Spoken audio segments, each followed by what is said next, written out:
garis ini artinya suatu saat wabah ini akan berhenti. Nah, garis ini mewakili kapasitas rumah sakit dan tenaga kesehatan. Jadi semua yang di bawah garis ini kemungkinan besar akan dirawat, tapi yang di atas garis ini kemungkinan besar kesulitan dan bahkan meninggal dunia. Nah, tugas kita adalah membuat kurvanya tuh nggak terlalu melonjak tinggi, sehingga semua orang yang sakit bisa masuk ke dalam rumah sakit dan ditangani oleh petugas kesehatan. Jadi gimana caranya membuat kurva ini menjadi landai? Orang itu sakit nularin orang lain.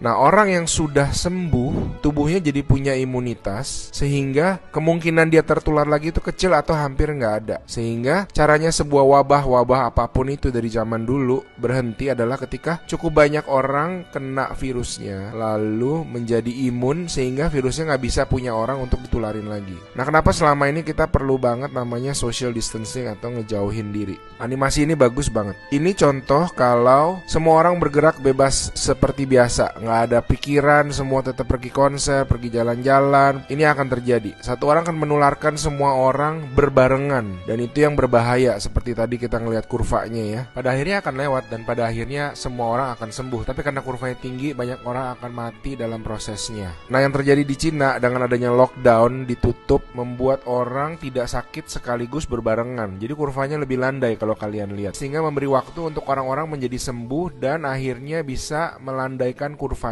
Nah, sekarang kita lihat kalau kita lakukan namanya social distancing, yaitu kalau nggak harus banget nggak usah pergi keluar, kalau nggak penting-penting banget nggak usah ketemu temen, nggak usah ada social function, semuanya ditunda dulu. Kita lihat apa yang terjadi. Nah, bahkan ini ada simulasi satu lagi. Kalau social distancingnya itu benar-beneran ekstrim, orang nggak boleh keluar, ada jam malam dan sebagainya.